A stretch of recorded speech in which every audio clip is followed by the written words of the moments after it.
This is DrAlvinCom, the business of wisdom where world leaders and thinkers do come to chat. Very fortunate to have Dr. Kara Davis. She has a very powerful book entitled Spiritual Secrets to a Healthy Heart, Uncovering the Roots of America's #1 Killer. You know, as I was going through your book, I was fascinated about the fact that your family had been involved in medicine for years. Tell me about the family business of being involved with wellness and wholeness.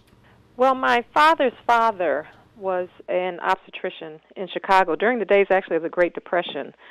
And that was a time when people actually would pay him by food and services because no one had money. He inspired me. My own dad did not go into medicine, but he planted that seed to pursue a career in medicine through his own father. Also, you blend in with your expertise in science with the spiritual component. Tell me about your spiritual arc. Tell me about some of the persons who influenced you spiritually.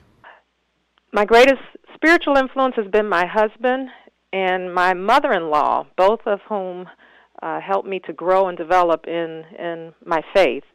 My husband is a pastor. We've been in the pastorate for 20 years now, and he is a profound Bible teacher, and I kind of grabbed onto the Bible through his influence. Once I did, and this was after I became a physician, once I did, I saw that there was an inseparable link between our physical well-being and our spiritual lives.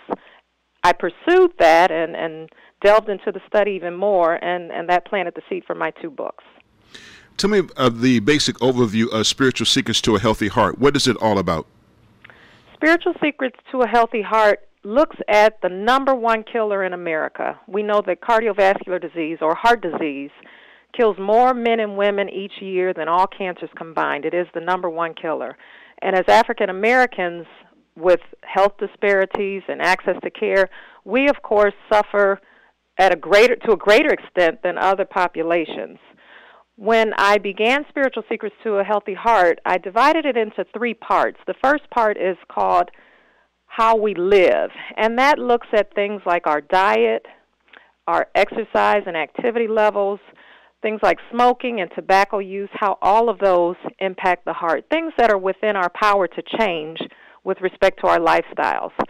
The second section is How We Feel, and this section delves more into our spiritual life because we know scientifically, we know from medical research that our emotions, our mental health, our spiritual well-being has a direct impact on our physical life.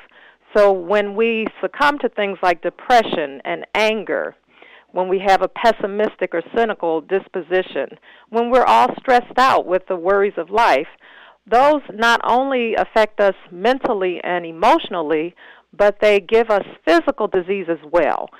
Particularly heart disease. There's a direct link, a direct correlation between heart disease and depression, anger, stress, and I delve into these in the book and give scientific evidence that backs it up. The last part is called How It Is. Some things we cannot change, things like our family history, things like high blood pressure and diabetes, and I want to qualify that. We can change high blood pressure and diabetes to an extent, but some illnesses are just part of living.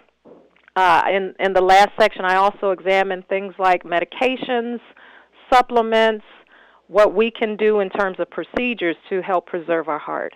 So it is a comprehensive book on heart disease, the #1 killer, the #1 killer of African Americans, looking at it from a holistic point of view, not just the physical, but also the spiritual and emotional. Well, let's look at the section How We Live. Why did you decide to deal with 3 categories in particular, sodium, fat, and carbs? Sodium is, by and large, one of the highest risk factors for disease in this country. We live in a westernized, industrialized society where sodium is in our food that's processed. Unless we're eating fresh foods, we're getting way too much sodium. This is especially important for African Americans because we have a higher rate of hypertension. 78 million Americans have high blood pressure, and those numbers reflect a great percentage of those numbers are African Americans. This high blood pressure is a great risk for heart disease. Until we get a handle on the sodium in our diet and begin to reduce the sodium and at the same time increase the potassium, we will continue to see hypertension as a major health problem in this country. So I dealt with sodium and potassium with respect to hypertension, which is a major risk for heart disease. I look at carbohydrates and their role in type 2 diabetes, which is a second major risk factor for heart disease. And again, African Americans have more type 2 diabetes. That's also related to our body weight, which has, as you know, has increased progressively over the past few decades. And as our body weight has increased, the incidence of type 2 diabetes has also increased. And this is trickling down into our children. Type 2 diabetes used to be an entirely adult problem, but now with our children becoming so heavy, we're seeing type 2 diabetes in children. I speak about fats because there is much confusion with that particular category of nutrients. All fats are not bad. In fact, some fats are beneficial and helpful to the heart. We need to know the difference. Fats that come from animal products are saturated fats, and fats that are man-made, those are the trans fats. Those are detrimental and toxic to the heart. Plant-based fats, on the other hand, fats from nuts and seeds, vegetables, and things like olive oil, those have a heart beneficial effect. All fats can make you gain weight. Fats are high in calories. They're considered calorie-dense food. That's where portion control comes into play. But we need to know the difference in the nutrients we're putting in our bodies so that we put things in our bodies that will edify and strengthen and heal us rather than destroy us. Why do you think for some individuals the word exercise or activity seems to be something that they don't want to add to their life? Talk about the role of activity. Physical activity is a large umbrella which includes exercise underneath it. There was a time not too long ago where our physical activity was adequate just from our work, our lifestyles.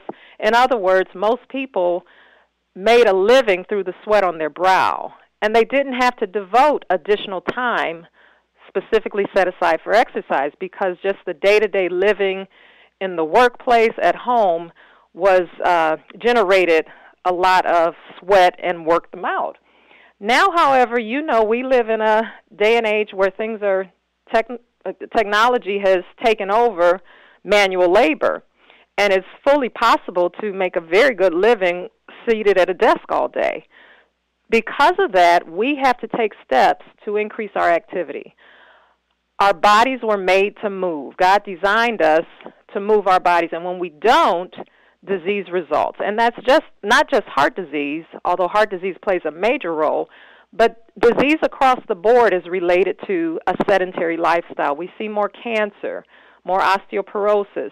Even our mental health is influenced by our activity level. So depression and stress are worsened when we're not physically active.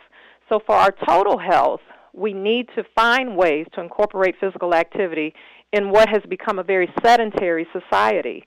So things like taking the stairs instead of the elevator, walking whenever is possible rather than getting in the car. We have to become proactive and decide that I'm going to move more, I'm going to work out more if we want to not only have good health, but also longevity. Why don't you talk a little bit more about that? That chapter was really important to me, the chapter on depression, not just the blues. Tell me about the role of depression as it relates to heart disease. Depression has several influences on heart disease. We know that people who are depressed have a greater risk for cardiovascular disease. But the other side of the coin is when you have heart disease or any chronic illness for that matter, diabetes, cancer, when you have a chronic illness, you are also more likely to become depressed. Now that association is strong, it's validated, it's been proven scientifically. What happens is depression not only will increase the risk for heart disease, but it also impairs our ability to take care of ourselves once we have the disease. So in other words, heart disease requires us to change our diet, to change our activity, to keep medical appointments, to keep track of medications.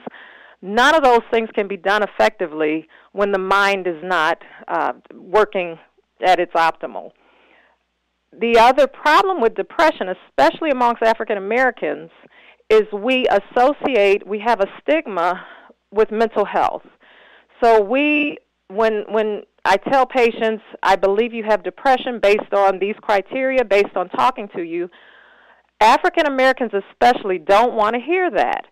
They want to say, I can just shake it off, it's just a bad day. And we're the walking wounded, taking on this mental health, or ignoring our mental health, thinking sometimes even that, all I have to do is pray about it. And of course I believe in prayer, but sometimes we need to take the bull by the horn and treat it as well. We have to shake that stigma in the African American community, not just with depression, but with all manner of mental health, bipolar disorder, schizophrenia, and we've got to take care of ourselves in that arena.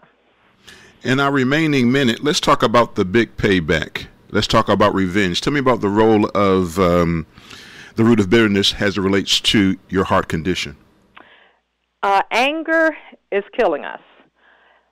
I devote an entire chapter to anger, where some people have sporadic anger, where they're offended, they blow up, it's over.